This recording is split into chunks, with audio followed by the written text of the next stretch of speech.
Alléluia. Alléluia. Waouh. C'est bien. Merci pour l'accueil. Frères et sœurs, nous sommes contents d'être là.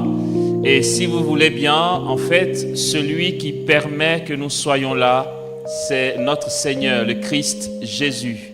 Nous allons l'acclamer pour sa fidélité. Alléluia. Merci Seigneur Jésus. Honneur et puissance à ton nom Jésus. Merci pour ta fidélité. Merci pour ton amour.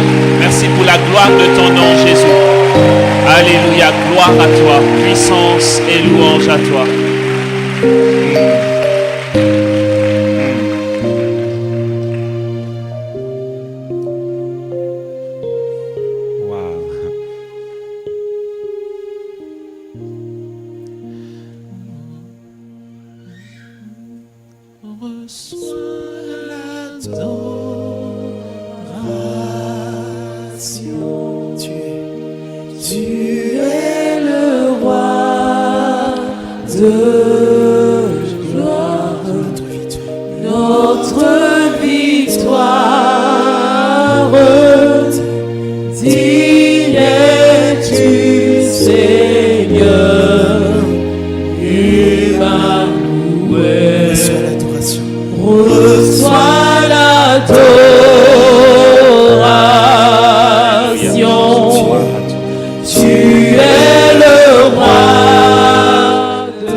Dans le premier livre des rois, le chapitre 8, il nous dit ceci. Alors, Salomon convoqua les anciens d'Israël, tous les chefs des tribus et les chefs de famille des Israélites devant le roi Salomon, à Jérusalem, pour faire monter de la cité de David, qui est Sion, l'arche de l'alliance du Seigneur. Tous les hommes d'Israël se rassemblèrent auprès de Salomon au mois d'Étanim, c'est le 7e mois, pendant la fête. Tous les anciens d'Israël vinrent, et les prêtres portèrent l'arche. Ils transportaient l'arche du Seigneur et la tente du rendez-vous avec tous les objets sacrés qui y étaient. Les prêtres et les Lévites les transportèrent. Le roi Salomon et tout Israël avec lui et toute la communauté d'Israël assemblée près de lui sacrifièrent devant l'arche moutons et bœufs en quantité innombrable et incalculable. Les prêtres apportaient l'arche de l'alliance du Seigneur à sa place, au débir du temple, c'est-à-dire au sein des saints, sous les ailes des chérubins. En effet, les chérubins étendaient leurs ailes au-dessus de l'emplacement de l'arche et faisaient un abri au-dessus de l'arche et de ses barres. Celles-ci étaient assez longues pour qu'on vît leur extrémité depuis le sein devant le débir, mais pas en dehors de là. Elles y sont restées jusqu'à ce jour. Il n'y avait rien dans l'arche, sauf les 2 tables de pierre que Moïse y déposa à l'Horeb quand le Seigneur avait conclu alliance avec les Israélites à leur sortie de la terre d'Égypte. Or, quand les prêtres sortirent du sanctuaire, la nuée remplit le temple du Seigneur et les prêtres ne purent pas continuer leur fonction à cause de la nuée. La gloire du Seigneur remplissait le temple du Seigneur. Alors Salomon dit, le Seigneur a décidé d'habiter la nuée obscure. Oui, je t'ai construit une demeure princière, une résidence où tu habites à jamais. Alléluia. Amen. Frères et sœurs, ce qui nous rassemble ici ce soir, bien sûr, c'est temps que nous vivons tous les lundis, et particulièrement aujourd'hui, la fraternité m'a demandé de partager avec vous le thème suivant.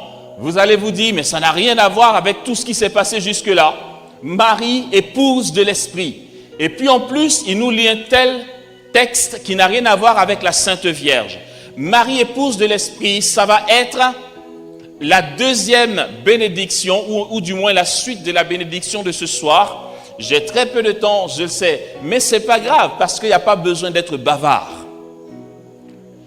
Nous venons d'entendre ce passage du premier livre des rois, le roi Salomon qui transporte l'arche de Dieu. Et puis l'auteur du livre des rois nous dit qu'il n'y avait rien dans l'arche, à part les tables de la loi que Moïse a déposées à l'Horeb. Je vais dire ça autrement pour ne pas vous embrouiller. À l'Horeb, le Seigneur a donné à Moïse 10 paroles, ce qu'on va appeler les 10 commandements. Ce sont ces paroles-là qui sont posées dans l'arche. Il n'y a rien d'autre. Et, frères et sœurs, lorsque Moïse a posé les tables de la loi dans l'arche, depuis le désert où Israël marchait dans le désert, le Seigneur se manifestait dans la nuée de gloire. L'arche du Seigneur a été transportée dans le temple construit par Salomon. Et puis, le jour de cette dédicace, il est dit, nous l'avons entendu, que les prêtres n'ont pas pu célébrer tellement la gloire du Seigneur remplissait le temple et que la nuée lumineuse ou obscure, tantôt lumineuse, tantôt obscure, se manifestait. Le Seigneur a agréé la consécration du temple. Ce lieu-là, frères et sœurs, ce qu'on appelle le débir, ou encore, dit l'auteur du livre des rois, le débir ou le saint des saints. Dans le temple de Jérusalem, il y avait le saint des saints.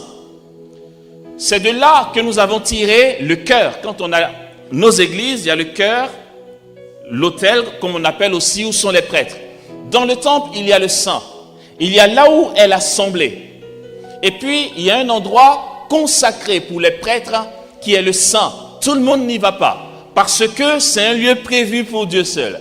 Et puis, au-delà du Saint, il y a le Saint des Saints. Il y a un rideau qui ferme le Saint des Saints. On ne peut pas voir à l'intérieur. Tout le monde ne peut pas y accéder. Même le prêtre ne peut pas y accéder. Il est arrivé dans l'histoire d'Israël que des prêtres, même en service, y aient été foudroyés par la puissance de Dieu, tellement l'arche de l'alliance comportait la gloire de Dieu et que les Israélites pouvaient voir de leurs yeux de chair. Est-ce que vous arrivez à me suivre jusque-là? Alléluia! Et c'est ce que Salomon transporte dans le temple qu'il a construit, la dédicace du temple. Dieu agrée sa bénédiction, enfin oui, sa consécration, puisque le Seigneur dit à David, son père, « Tu veux me construire une maison où je vais habiter ?» Ok, pourquoi pas, je bénis ton initiative, mais ça ne sera pas toi. Ça va être ton fils Salomon qui va construire le temple pour moi. Salomon dit ici, après la manifestation de Dieu, Dieu a agréé cette consécration parce qu'effectivement, il vient d'attester et de réaliser ce qu'il a promis à mon père David.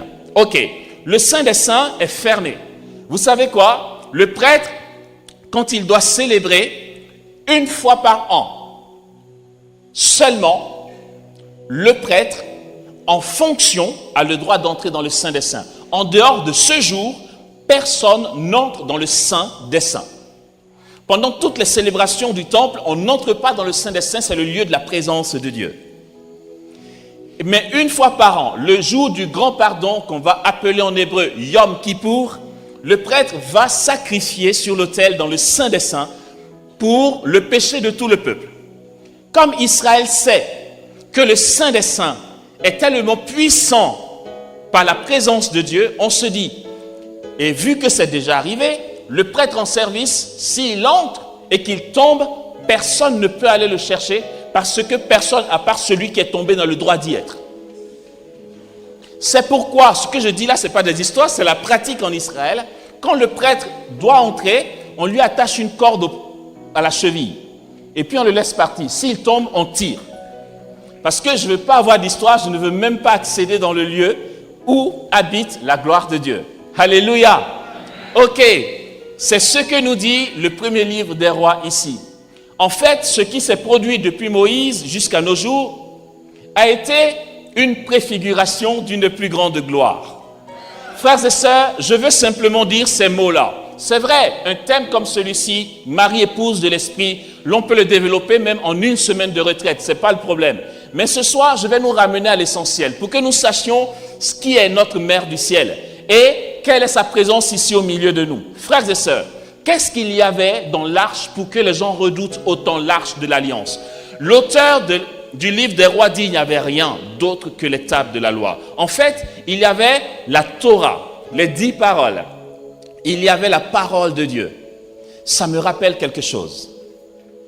Je sais qu'il y a un bien-aimé de Jésus. Son nom est Jean, c'est un apôtre, le disciple que Jésus aimait. Il dit dans son évangile, au début de son évangile, il dit au commencement était la parole. Cette parole me rappelle ce que Moïse a mis dans l'arche de l'Alliance. Et cette parole, le verbe qui était avec Dieu, ce verbe était Dieu. Ce verbe était au commencement avec Dieu. Tout a été fait par lui et sans lui rien ne fut. Au verset 14 du chapitre 1er de l'évangile de Jean, il dit « Et le verbe s'est fait chair, et il a habité parmi nous. » Il dit « Et nous avons contemplé sa gloire. » Ça me rappelle la gloire qui remplit le temple lorsque les 10 paroles dans l'arche sont transportées. Nous avons contemplé sa gloire, gloire qui tient de son Père comme fils unique engendré, plein de grâce et de vérité. Alléluia. La finale du prologue de Jean dit ceci. Dieu, nul ne l'a jamais vu, le Fils, l'unique engendré qui était tourné vers le sein du Père. Lui nous l'a fait connaître.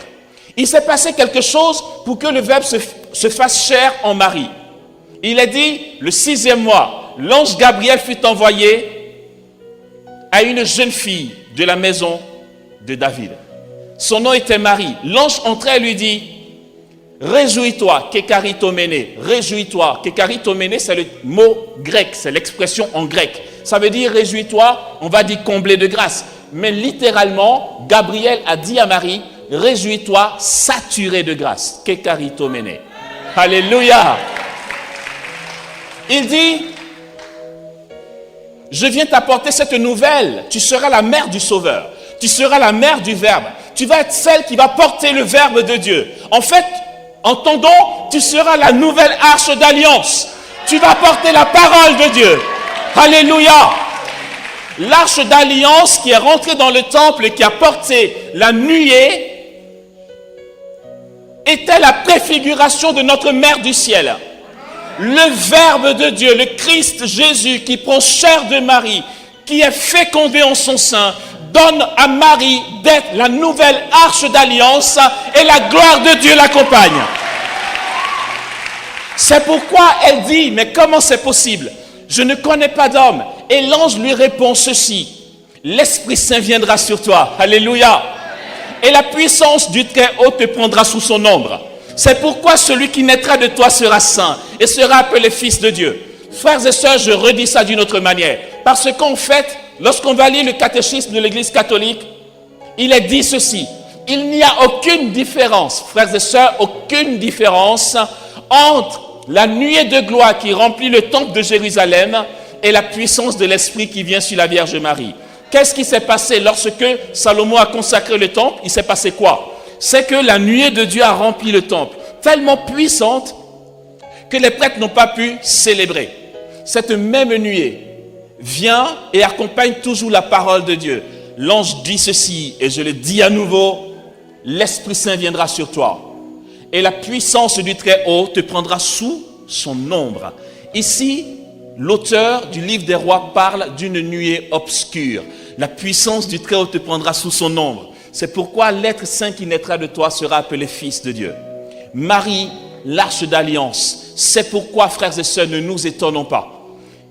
Elle marche, poussée par la charité vers Élisabeth, et lorsqu'elle arrive, sa salutation simplement devient effusion du Saint-Esprit.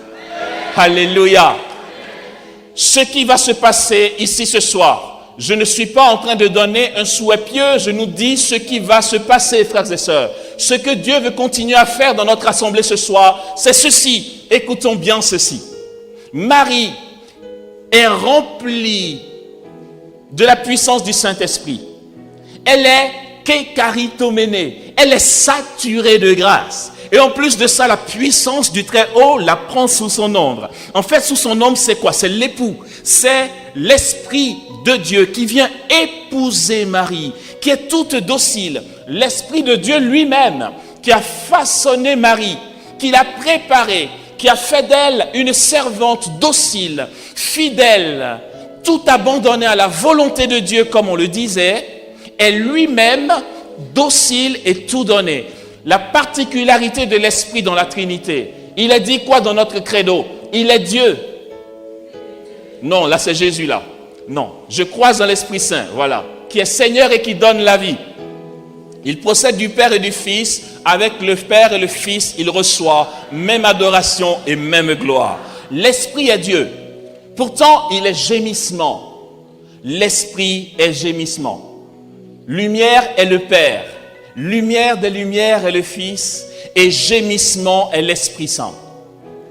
L'Esprit est gémissement. Il est Dieu. Pourtant, il est celui qui témoigne de Jésus. Quand il se manifeste à la Pentecôte, il ne vient pas témoigner de lui-même. L'Esprit est donateur de vie. L'Esprit est celui qui donne sans cesse. Et c'est le propre de Dieu. Aussi, quand il vient en nous, il nous donne de témoigner de Jésus. Saint Paul nous dit, ne sachant que dire pour prier comme il faut, l'Esprit lui-même vient au secours de notre faiblesse et nous donne de crier vers Dieu en des gémissements ineffables. C'est en lui, par le baptême, que nous pouvons crier vers Dieu en l'appelant Abba, Papa. L'Esprit prie en nous. L'Esprit est gémissement vers le Père. Le Père donne tout au Fils. Le Fils s'abandonne à l'Esprit et l'Esprit gémit sans cesse vers le Père. C'est ce gémissement de l'Esprit, cet époux de Marie, cet amour entre le Père et le Fils qui vient recouvrir de son ombre cette petite fille de Nazareth toute docile, aussi comme son époux. Les deux ensemble, Marie, qui est transparente de Dieu, reçoit cette puissance de l'Esprit et cette épousaille, cette docilité, ce don total de sa personne à la puissance de l'Esprit qui vient en elle, lui donne de féconder la parole qui est Dieu depuis toute éternité.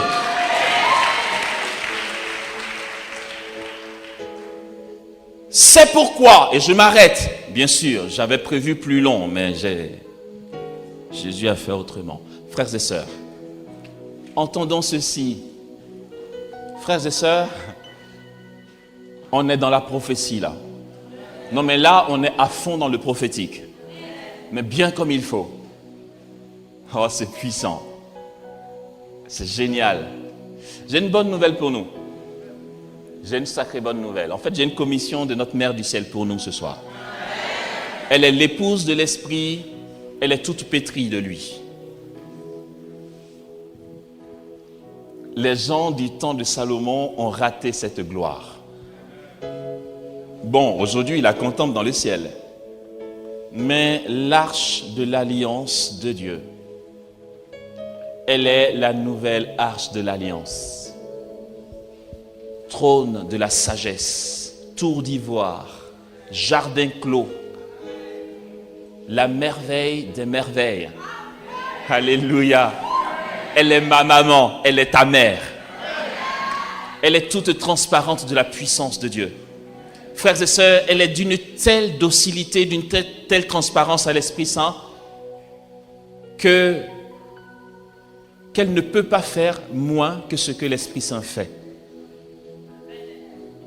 Et j'ai conscience de ce que je dis, c'est enregistré, je le redis. Quand Marie agit, ça ne peut pas être en dessous de ce que l'Esprit Saint est capable de faire. Parce qu'elle ne fait pas, l'Esprit fait en elle. Si elle faisait, on aurait dit son savoir-faire est un peu moins que l'Esprit, parce que lui, il est Dieu quand même. Mais elle ne fait pas. Elle accueille, elle est docile. Que tout se passe en moi selon ta parole. Ce n'est pas elle qui donne à Jésus de prendre chair, c'est la puissance de l'Esprit. Et depuis ce jour-là, docile au Saint-Esprit, Marie ne fait pas. C'est l'Esprit qui fait. Or, quand l'Esprit fait, c'est l'abondance de la gloire. Quand Marie agit, tu dis c'est Jésus qui a fait ou c'est Marie? Mais c'est tellement aussi puissant, mais quelle différence tu veux établir quand elle est l'épouse de Dieu, épouse de celui qui est puissant? Nous savons en théologie que si l'Esprit Saint, ne ressuscite pas le Fils, il ne ressuscite pas. Ce n'est pas Jésus qui s'est ressuscité lui-même, non. Le Père ressuscite le Fils dans la puissance du Saint-Esprit. Voici ce que l'Esprit Saint est capable de faire. Tout ce que l'Esprit Saint est capable de faire, c'est ce que Marie est capable de faire. Ils font un. Dieu dit,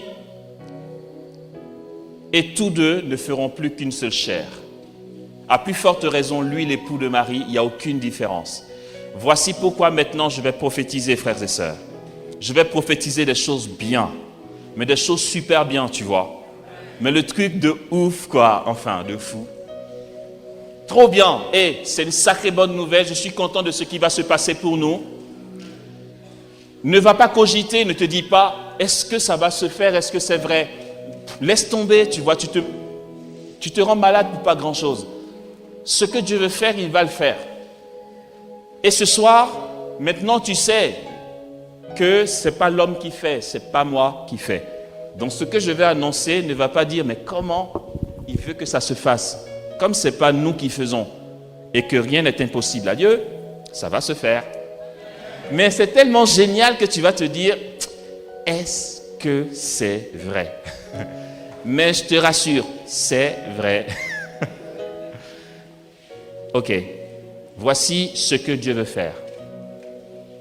Déjà, pour finir mes propos, je te donne ce conseil avant que nous entrions dans le prophétique. Je te donne ce conseil. Tu veux trouver Dieu? Trouve Marie. C'est tout. N'aie pas peur. Ne crois pas qu'en la priant, tu vas frustrer Jésus non. C'est pareil. Je lui dis, ça va quoi, c'est bon. Tu veux trouver Dieu, trouve Marie. Elle est humaine, elle est ta mère, elle saura te conduire dans la plénitude du cœur de la Trinité. Maintenant, entrons dans le prophétique, frères et sœurs. Aujourd'hui, il va démarrer pour nous une célébration céleste dans nos cœurs, dans nos vies, dans notre entourage. Aujourd'hui, entre autres moments, la Sainte Vierge veut déclencher cette grâce qu'elle nous accorde. Maintenant, je vais prophétiser. Je vais prophétiser comme un gars qui est complètement malade. Je vais prophétiser comme un mec qui ne réfléchit même pas. Mais parce que je ne veux même pas réfléchir, j'ai qu'à laisser couler de mes lèvres la plénitude de la grâce que Dieu nous accorde. Et malheur à moi si je suis infidèle à ce que Dieu veut que je dise. Qu'il me garde de déformer ce qu'il veut faire. Maintenant, tout ce que je vais prophétiser, c'est ce qu'il veut faire et il le fera. C'est bien. Et ça va se passer très simplement. Le geste prophétique que je vais passer sera très simple, que je vais poser sera très simple et les conséquences seront énormes.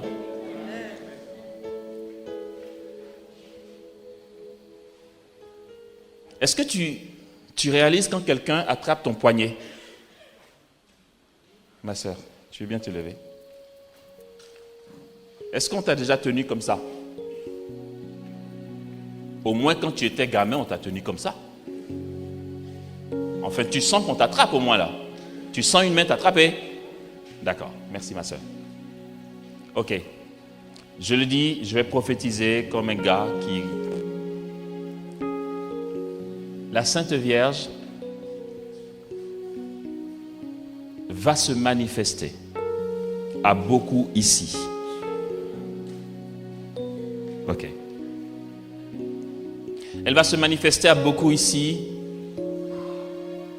par des signes hors du commun. Non, je sais que quand je vais dire, tu vas dire c'est pour les autres, c'est pas pour moi. Mais ne t'inquiète pas. À partir de ce soir, les premiers signes vont démarrer dans vos maisons. Voici, je vais faire une énumération de ce que Dieu va produire pour nous. Marie va se montrer à certains ici. Vous allez la voir comme vous me voyez. À quelques personnes. C'est l'une des manifestations qu'elle va provoquer. Ça sera chez vous à la maison. Ou encore, vous serez à la fin de votre prière personnelle. Quand vous allez vous lever de votre prière, vous la verrez soit de dos, soit de face, ou vous la verrez passer, ou encore vous la verrez assise sur votre lit. Que Dieu me garde de déformer ce qu'il veut réaliser. Je dis fidèlement ce qu'il va faire. Elle va se montrer à plusieurs ici. Il y aura d'autres signes. Certains vont la sentir. Elle va prendre d'autres par le poignet. Vous allez sentir que Marie vous tient par la main ou par le poignet ou par le bras. Et vous allez le sentir physiquement, comme je l'ai dit tout à l'heure. À d'autres encore, elle viendra donner une exhortation ou une direction spirituelle en songe. Aujourd'hui, par sa présence ici, elle veut faire couler l'huile de l'onction dans la vie de plusieurs ici. L'onction, c'est la présence de son époux, le Saint-Esprit. Et voici ce que ça va donner. Frères et sœurs, à partir de ce soir et toute la semaine, vous aurez, lundi prochain, vous pourrez témoigner. Certains auront de l'huile sur leur coin prière. De l'huile, vous pourrez toucher. L'huile va couler sur votre coin prière. Ou encore vos statues vont suinter de l'huile. D'autres encore vont suinter de l'huile eux-mêmes dans leur corps. Tu vois, tu vas te lever un matin, tu vas mettre tes pieds dans ta chaussure, tu vas sentir que ça glisse. Parce que l'huile va commencer à sortir de tes pores. Pendant la semaine, d'autres encore au réveil vont être tout gras d'huile. Parce que vous allez suinter de l'huile. Amos, tu exagères. Non mais attends, tu vas trop fort là. Et c'est encore rien. Là, j'ai 5 minutes, donc je vais vite. Mais c'est tellement abondant. Ça, oh non, c'est trop bien. Et puis, il y aura aussi la manifestation des anges qui accompagnent la mère de Dieu. Frères et sœurs, ce qui se passe pour nous, c'est quoi? C'est un plan d'amour de Dieu pour la Côte d'Ivoire, qui démarre aussi à travers vous ici. Vous en parlerez. Vous parlerez de ces manifestations à vos voisins, dans vos groupes de prière. On en parlera à Abidjan et dans toute la Côte d'Ivoire. Il y aura ce genre de manifestation un peu partout. La Sainte Vierge va le multiplier, elle veut le faire à partir de ce soir.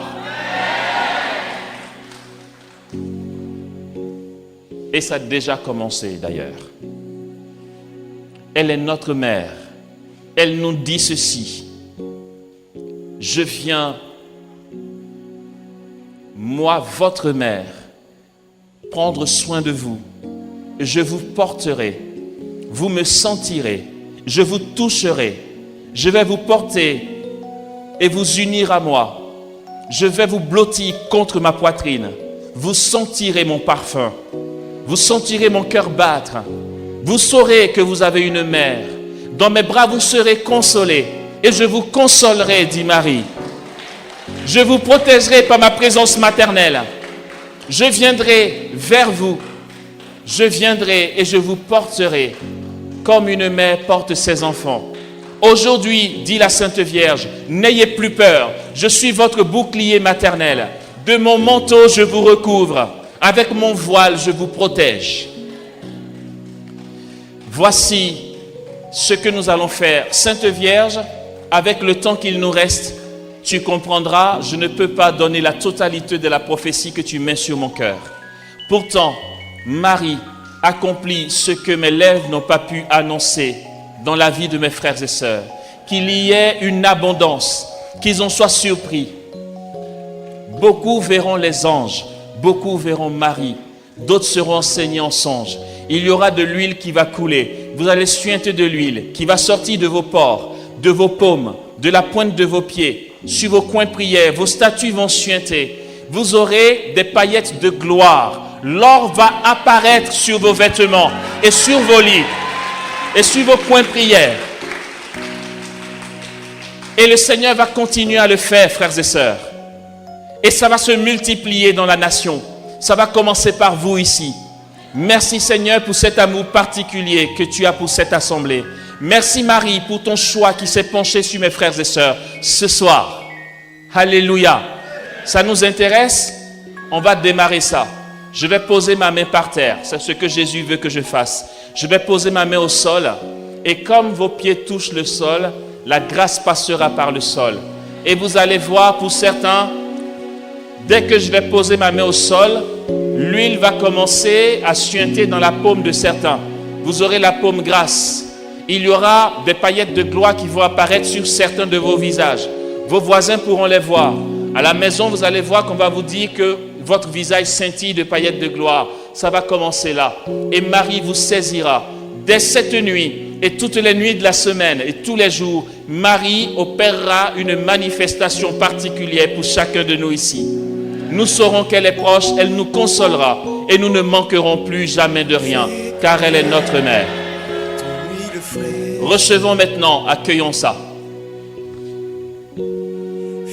Laissons venir. Laissons venir. Waouh. C'est abondant. C'est abondant. Et ça remplit l'espace ici. Waouh. Alléluia. Waouh. C'est puissant ici. Merci Seigneur.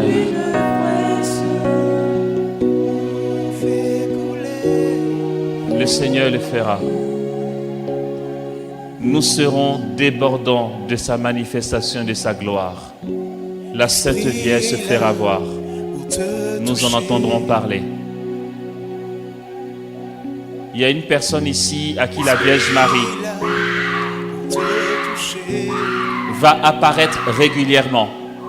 La personne aura une apparition régulière. Je ne sais pas qui c'est, mais ça viendra. Elle se manifestera à plusieurs ici,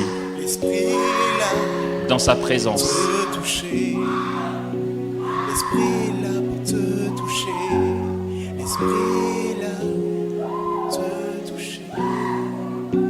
L'Esprit est là pour te toucher. L'Esprit est là pour te toucher. L'Esprit veut te toucher en ce soir. L'Esprit est là Sa présence est débordante au milieu de nous. L'Esprit est là pour te toucher. L'Esprit est là pour te toucher. L'Esprit est là pour te toucher.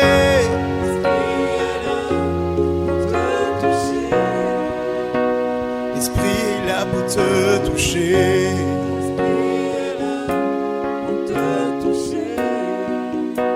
L'Esprit est là pour te toucher. L'Esprit est là. L'Esprit est là. L'Esprit est là pour te toucher. L'Esprit est là. L'Esprit de te toucher. L'Esprit est là. Oh, l'Esprit est là pour te toucher. Sa présence se fait effective. Sa présence est totale. L'Esprit de Dieu veut te toucher.